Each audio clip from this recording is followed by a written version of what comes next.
श्री राम हर हर महादेव। आइए जानते हैं अनंत चतुर्दशी व्रत कथा और इसके महत्व के बारे में। हमारे सनातन धर्म में अनंत चतुर्दशी व्रत का विशेष महत्व माना गया है। अनंत चतुर्दशी के दिन भगवान विष्णु के अनंत रूपों की पूजा की जाती है तथा उनके लिए व्रत रखा जाता है।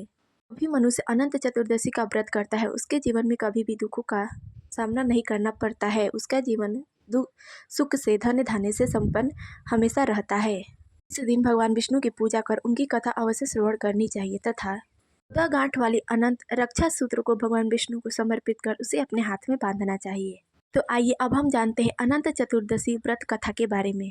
पौराणिक मान्यताओं के अनुसार किसी गांव में सुमंत ऋषि अपनी पत्नी दीक्षा के साथ रहा करते थे। कुछ समय बाद उन दोनों पति पत्नी को एक पुत्री रत्न की प्राप्ति हुई। उस पुत्री का नाम सुशीला रखा गया। कुछ समय बाद अभी सुशीला छोटी ही थी तभी उसकी माँ दीक्षा का देहांत हो गया।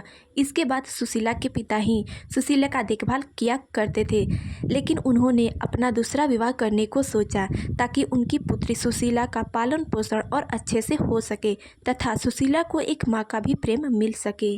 यही सोचकर ऋषि सुमंत ने दूसरा विवाह कर लिया, लेकिन उनकी दूसरी पत्नी अत्यंत ही कर्कश स्वभाव की थी। धीरे धीरे समय इसी तरह बीतने लगा। कुछ वर्ष बाद जब सुशीला विवाह योग्य हुई तब सुशीला के पिता ऋषि सुमंत ने अपनी पुत्री सुशीला का विवाह ऋषि कौंडिन्य के साथ करा दिए, लेकिन विवाह के पश्चात भी सुशीला अपने पति के साथ दरिद्रता का ही जीवन व्यतीत करती थी। एक समय पति और पत्नी कहीं जा रहे थे, तभी उन दोनों ने देखा कि कुछ लोग अनंत भगवान की पूजा कर रहे हैं तथा अनंत रक्षा सूत्र भी बांध रहे हैं। तब सुशीला भी उन सभी से इस व्रत के बारे में सारी जानकारी ली। सारी विधि विधानों को जानने के बाद सुशीला भी इस व्रत को करने लगी। देखते देखते सुशीला के दिन फिर से बदलने लगे, उनकी दरिद्रता कम होने लगी। यह सब देख सुशीला के पति ऋषि कौंडिन्य में अहंकार आ गया कि यह सब मेरी मेहनत के फल से हो रहा है। एक बार सुशीला अनंत चतुर्दशी के दिन अनंत भगवान की पूजा कर अनंत भगवान का रक्षा सूत्र अपने हाथों में बांधकर अपने घर गई। तभी ऋषि कौंडिन्य ने कहा, यह तुम्हारे हाथ में क्या बंधा हुआ है। तब सुशीला ने अनंत व्रत की महिमा को बताते हुए कहा, यह सब भगवान विष्णु की ही कृपा का फल है जो हमारे दिन अच्छे से गुजर रहे हैं। तब ऋषि कौंडिन्य बोले, यह सब मेरी मेहनत का फल है, न कि इस रक्षा सूत्र का। इतना कह सुशीला के हाथ से वह रक्षा सूत्र उतरवा दिए। इस पर भगवान अनंत नाराज हो गए। देखते ही देखते कौंडिन्य ऋषि फिर से दरिद्र हो गए, उनकी सारी संपत्ति समाप्त हो गई।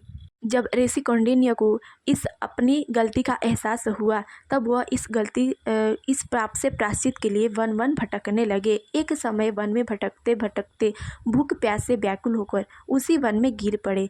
तभी भगवान अनंत साक्षात वहीं प्रकट होकर बोले, हे ऋषि, हमें प्रसन्नता है कि तुमने अपनी भूल स्वीकार कर ली है, अतः अब तुम घर जाओ और कुल 14 वर्षों तक मेरी पूजा करो, मेरा व्रत रखो, जिससे तुम्हें तुम्हारे सभी पापों से छुटकारा प्राप्त हो जाएगा। इसके बाद ऋषि कौंडिन्य अपने घर आए और अपनी पत्नी सहित अनंत भगवान का व्रत करने लगे। व्रत के प्रभाव से उनके सभी कष्ट और पाप नष्ट हो गए तथा उन्हें उनके जीवन में सुख और समृद्धि का आशीर्वाद भगवान विष्णु अनंत भगवान की कृपा से मिला। इस वीडियो में से इतना ही। प्रेम से बोलो अनंत भगवान की जय। जय श्री राम। हर हर महादेव।